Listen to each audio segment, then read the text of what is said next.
And so let's find out from Quentin precisely what he can tell us about this particular strange set of arrangements. Quentin, very good morning to you. Morning, Mike. Good to talk to you. I've spoken to a few tax lawyers who have explained to me what this kind of implied trust business is. Because when Keir Starmer yesterday or Sunday said to Laura Kuenssberg, I didn't create a trust in order to make this happen, he was sort of right in a way, but in a way he was also wrong, because I'm told that when you do what he did, that kind of creates a trust all of its own, kind of automatically. Yes, I mean, it completely depends on what the intentions of the parties are. If, for example, I give you something, it's a gift, and therefore it's yours. If I lend you something, if I let you borrow my car for a couple of weeks, it's mine. I've let you borrow it. But in law, if you split the legal title and what we call the beneficial interest, i.e. the right to use it in an unfettered way, then that creates a trust, whether you like it or not, to be honest. Yes, and that's the point. So he's being slightly disingenuous when he says, I didn't create a trust, because he must know, as a lawyer, precisely what he did. He must know that there was a reason why he didn't gift it to his parents, and he must know why there was a reason, instead of gifting it to them, he loaned it to them. And he must know also, presumably, the ramifications of that. Well, I mean, most lawyers, or most of us, will have learnt about this in law school, bar school in Keir's case. As to exactly what the position was, you'd have to go into the individual facts of what he had discussed with his parents and what was agreed in order to tell whether a trust had been created or not. Right. But just because a trust has been created, then you go on to look at the type of trust it is and the tax rules, and then apply it to see whether, for example, inheritance tax, capital gains tax, etc., applies to whatever arrangement's been put in place. Right. Because what we were told was, if he had given it to his parents, or he had gifted it to his father, for example, it would have made his father's estate, which ended up being worth about 300 and something thousand, worth double that. It would have been worth 600 and something thousand, which would have then effectively made him liable for, in some form, an inheritance tax hit. But yeah, a lot of people have asked me, did he pay capital gains tax on it? And I don't know the answer to that. And what would be the rule on that? Well, from what I've read, he did pay capital gains tax on it when he disposed of it. In respect of the inheritance tax situation, obviously it's very complicated, because you can get inheritance tax banding passed from a spouse to another spouse, from a husband to a wife, for example, which can double your band, i.e. the amount that you don't pay. So that is something that is really quite complicated, and which obviously each situation you'd have to look at the rest of the estate, see what it's valued at, etc. Yes. And, you know, I've got nothing against people, you know, putting things into trust. I've got nothing against people protecting their assets from paying tax, as long as it's lawful.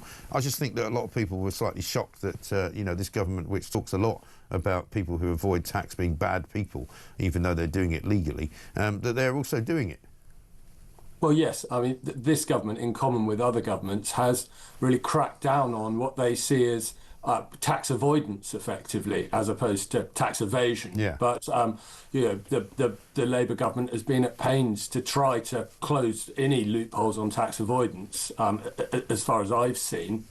And if this is a tax avoidance measure, then it could be seen as somewhat hypocritical. Well, fine. I mean, I don't get to talk to very many cabinet ministers. They don't like coming on my show, but well, I can be for sure the next time I get one on, I'm going to say, you know, is there any trust you want to tell us about? Because obviously we know about the Angela Rayner story and that trust, which was, you know, perhaps slightly interesting in the way that she removed money from it in order to buy another place in Hove. And here we've now got the Prime Minister, who appears to have taken advantage of a trust-type situation. Perhaps, yes. It is fascinating. So, I mean, the bottom line, I suppose, is whether people are going to pursue this. I mean, we are, but obviously he spent many, many weeks ignoring questions from the Sunday Times, suddenly said on the BBC this. Let's have a look. I was a lawyer, I had quite a lot of money, I bought a field for £20,000 at the back of their house, and I said, here's your field, it's yours for as long as you may live, you can put your donkeys in it. That's because I didn't create a trust, I simply bought a field, and I said to Mum and Dad, This is for you. OK. It was, and also, by the way, Laura, it was £20,000. We're not looking at a vast estate with great tax. It's a lot of money to many people, and it sold it many years later It is a lot of money, but £200,000. the idea of setting up some complicated trust for a £20,000 agricultural field, which then housed 4 donkeys for all the time my mum and dad. It was my mum. She was able, where they had a little outhouse at the edge of the field, and she was able, in the end, to see the donkeys. And my dad built a little sort of porchway so he could wheel the wheelchair out so she could touch the donkeys. That's what it was for, and I gave it to them. I had enough money at the time because I was a lawyer. It was a gift to my mum and dad. And that's now on the record. You did not put it in trust, and that's not been on the record before, and that is now on the record. See, I find, and I mean, I know I'm sort of straying into areas that you may not wish to go into here, Quentin, but I find his manner quite strange, you know? He says it was a gift to my mum and dad. Now, being a lawyer, he knows it wasn't a gift, because had it been a gift, it would have been a gift that was gifted, so that it would have been then theirs, right, as you explained earlier. So why do you think he's so kind of inaccurate in the way that he refers to things? Yeah, the difficulty for me in that is that it seems at one point at the beginning he says, well, it's mine and I let them use it, which might imply loan. At the end he says gift, but then in the middle his language is more akin to a trust. I bought it, but they could use it for the rest of their lives, which implies a split of beneficial and legal interests. So from a lawyer's point of view, I'm none the wiser as a result of that interview. Right. And that's the problem, because, you know, as a lawyer, and I've known plenty of lawyers in my life, sometimes I've had to employ them for one thing or another, you know, they tend to be fairly exact. I mean, I'm speaking to you and you're being pretty exact with your words. You know what you're saying, you know what you mean, you realise what you're describing could be misconstrued if you say it the wrong way. He doesn't seem to have that kind of, you know, safety valve as a lawyer. He seems to say things which are clearly not perhaps correct. I suppose there's a difference between acting as a politician and acting as a lawyer. Yeah, I mean, people tell me, and I don't know what you know of your fellows in the business, but people tell me that when he was in charge of the CPS, he was more of an administrator than he was a litigator. He didn't actually do much litigating in court, and I've spoken to a couple of politicians who actually did work for him at the time as barristers, and he would instruct them, and they would go and take the cases on actually in the courts themselves, and he would sort of sit behind a desk and allocate those cases rather than be, you know, somebody who would actually get up and argue cases. Well, that's right. In his position, he wouldn't be able to, the sheer workload that he had, he wouldn't be able to go and litigate many cases just because of the sheer amount of things on his desk. But as I understood, I've never myself been in a case with Sir Keir, but his reputation at the bar was one of being an excellent silk and somebody who was very clear and concise, particularly in front of the Court of Appeal and the Supreme Court or House of Lords. He was known to be talented. Was he?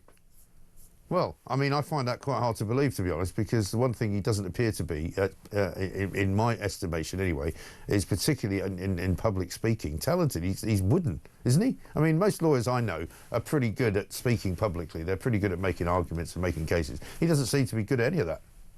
Well, Mike, you know, the difference between general public speaking and making focused submissions as a lawyer is quite great. I've been to many lawyers' weddings, for example, where the speeches by people who are very talented barristers haven't been very good at all. It's one of those things where the job is quite different to perhaps general public speaking. Yes. No, I get that. I mean, I've seen both parts of it, you know, but I just don't know. It just doesn't strike me as a very bright spark in the box, really. But there we are. I'll take your word for it, Quentin. Thank you very much indeed. Quentin Hunt, criminal defence lawyer.